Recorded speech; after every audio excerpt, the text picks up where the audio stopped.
Action. And All right. action. All right. Alrighty. All right, Alex. Where are you from, and what brought you to Cookeville? Originally born and raised outside of Boston, Massachusetts, in a town called Concord, Mass. Went to high school there, grew up there. My family, or the majority of my family, is still there. I went to college down in Florida. I spent 4 years down there. Then lived in Texas for about 2 years, working out there. Then moved to California and lived there for probably about 15 years or so, maybe a little bit longer, just doing various jobs in collegiate athletics and working for a gym. And so kind of from all over. What brought me to Cookeville was I came to visit the CrossFit gym here, CrossFit Mayhem, and just kind of took some time to explore the area and see what Cookeville was about outside of that gym, and just kind of saw how much it had to offer and how great the people were.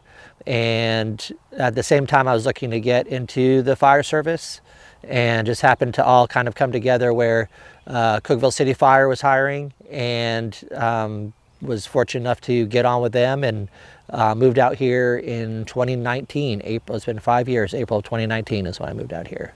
What made you decide to become a firefighter? Do you have family, or do you just like? Yeah, no, it was just kind of a thing where I forget exactly how old I was. I was in my late 30s. I had gotten back into shape and kept thinking about, if I could go back in time, I would do this. I would join the military. I would do law enforcement. I would do fire, something where you're service oriented and giving back to people, and being a part of something that's bigger than yourself. And so just kind of started exploring careers in the fire service and law enforcement, because I was too old for the military. So that was out of the picture, and just happened to meet a recruiter somewhere random for LA City Fire. They were hiring, but the process was very extensive out there compared to some other areas.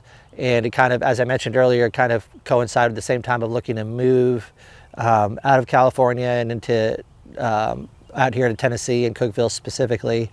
And I just kind of saw that the department out here was hiring. And again, just kind of took the time and sat down and thought about what do I want to do? What kind of impact do I want to leave? And, not that there's anything wrong with working in an office setting. I had a great time doing those jobs and met some great people and some great experiences but for me personally, I just wanted to do something more in terms of giving back to the community where I was, and kind of serving the people as part of that community. And then also just specifically for the fire department, is that camaraderie aspect of it. I played sports all the way into college, and missed that kind of teamwork, camaraderie aspect. Again, where it's bigger than yourself, and everything kind of worked out. I had no previous fire experience, no previous medical experience, just kind of took the chance to come out here and apply. And I just told myself, at least I can answer the question, what would happen if I applied? And was very fortunate and blessed to get on with Cookeville when I did. I know there's a lot of times when it takes a long time for people to get hired on, and so I just felt very lucky to be a part of that hiring, that group that got hired when we did. What's some challenges you faced while being a firefighter? You see some stuff that a lot of people don't, schedule-wise. Stuff. Yeah. Obviously, the job itself is very. There's times when it's very stressful, just in terms of the calls that you'll run, and but you have really good training, and you have guys that you can rely on for those times, and just the overall lifestyle can be, I don't know the best way to put it, but stress-inducing in some ways, because your schedule is kind of all over the place. You're away from home for, depending on what department you work with, a day at a time or 2 days at a time. So you kind of miss out on some stuff. It takes a toll on the family. In some ways, they're the ones that are more impacted by that schedule than we are, because that's our job. We're used to it. But they have to move family stuff around, holidays, birthdays, things, celebrations, things like that. So that kind of takes a toll a little bit. And then just the, I guess it's not really a negative, but it's demanding in terms of your time when you're there. You know, there's always training to do, which there should be. There's always training to do. There's always classes that you got to take. You know, if you're looking to progress and move up within department, you got to make sure that you're hitting those benchmarks. But again, you got a good support system within the department. Those guys are there to kind of help you as well. What kind of training do you do, like, to prep for the work and stuff, like CrossFit, obviously, diet stuff? Yeah. So for me, being a little bit older when I got started, it was important to, my mentality going in was, and it's very similar to with everybody else that I've worked with, is you don't want to let that guy down next to you. So for me, to get ready to go to the fire academy, I'll say, was a lot of physical training, knowing that it was going to be physically demanding. And just in terms of kind of getting into a good baseline shape, physical fitness wise. One thing that I probably didn't think of too much that I would go back and do again was the mental side, just the mental toughness that it takes sometimes to get through some of those days that you had there. In terms of regular day-to-day, it is, they do allot you some time if you're not doing on-the-job training or running calls. You do have time to work out and stay physically fit, because it is a physically demanding job and you need to be ready to do physically demanding things at a very short notice.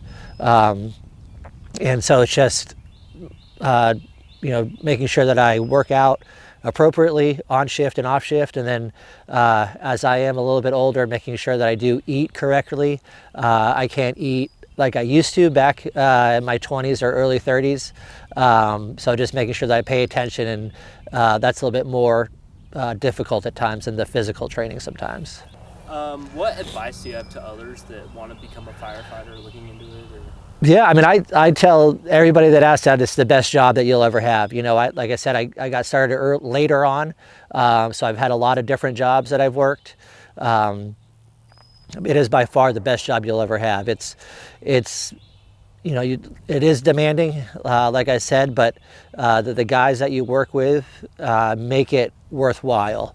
And also just that service aspect of knowing that you're doing something for the community that you're a part of, and being able to help somebody when they are, the saying is that when they're having their worst day, you want to make sure you're having your best day. So just knowing that you're able to do that and be there for other people when they need you, no matter how small you may think the call is, that call is something that's huge to that other person.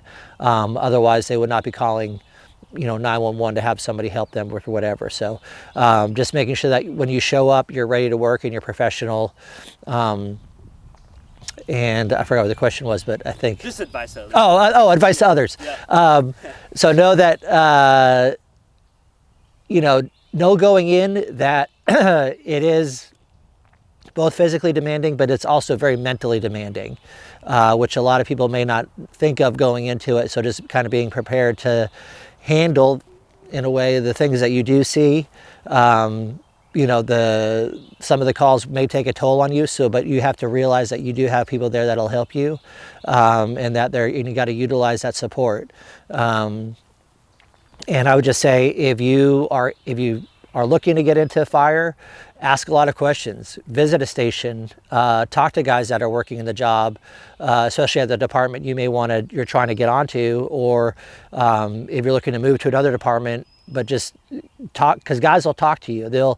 If you show that you're interested and that you're into it, and then you come with questions, they will sit there and talk to you all the time for however long you want to talk to them about, and just take that advice and use it going forward, because they're not going to sugarcoat anything. They'll tell you how it is, but that's good if you're looking to get into this job. Do you have any fun stories you'd like to share? There's definitely some good calls that you go on, some fun times that you have. Cat in a tree. Cat in a tree is always a good one. I personally don't mind getting the cat out of a tree, because I said that's, like I said, that person was concerned enough about their cat, and that cat meant enough to that person that they called 911 to have somebody get that cat out of a tree. So for me, that's always a good time.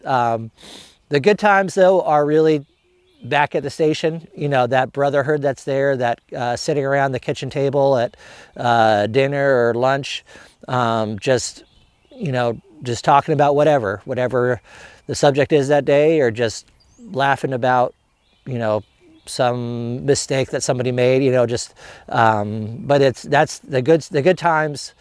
Like I said, you do have some good calls where you come back from it and you're like, that was a good time.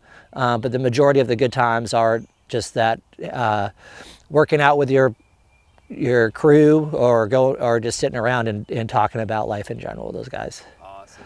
I think that's it. Thanks for doing this interview, Alex. Yeah, thank you. Thank you for having me. And yeah, have a great day. Awesome. Yeah.